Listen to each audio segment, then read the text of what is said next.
Assalamualaikum warahmatullahi wabarakatuh. Hello viewers, this is Mohammed Sir once again with a video tutorial. Today I am going to share a very important structure which is very important and helpful for speaking as well as the writing. So let's see on the board. প্রিয় শিক্ষার্থীরা দেখো স্ট্রাকচারটা হচ্ছে subject seems to have plus B3 plus extension. সিম এবং seems এর বাংলা অর্থটা হবে এখানে মনে হয়। মনে হয় আমরা কিছু উদাহরণ দিয়ে দেখি, তাহলে আমরা ক্লিয়ার বুঝতে পারব। তারা মনে হয় তোমার নাম ভুলে গিয়েছে।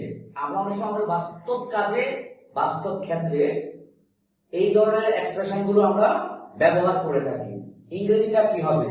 তারা দেয় সিম, থার্ড পারসন সিঙ্গুলার হলে সিমস, আর প্লুরাল হলে সিম, আর আই এর সাথে সিম। ওকে, থার্ড পারসন সিঙ্গুলার কারা?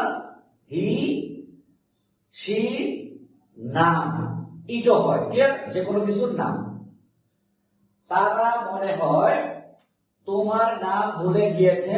they seem স্ট্রাকচার আছে টু হ্যাভ, আমরা টু হ্যাভ B3 ভুলে গিয়েছে। ভুলে যাওয়া ইংরেজিতে forget, আর forget এর B3 হচ্ছে forgotten।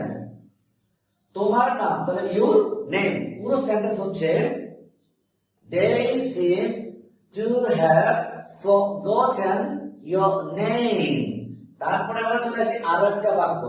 ছাত্র ছাত্রীরা রাজনীতি ছেড়ে দিয়েছে মনে হয়। ছাত্রছাত্রীরা স্টুডেন্টস, যেহেতু প্লুরাল সিন, টু হ্যাভ ছেড়ে দেওয়া হচ্ছে গিভ অফ, আর B3 হচ্ছে গিভন অফ। রাজনীতি হচ্ছে politics. So the full sentence students seem to have given of politics.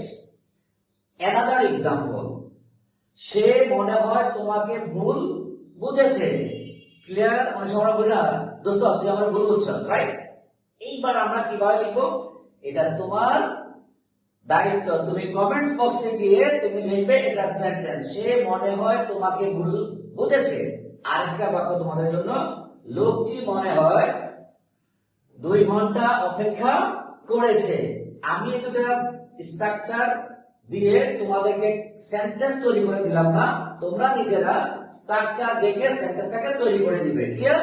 So it's your turn to make millions and millions of sentences by using this structure. Thank you very much for watching this video very patiently.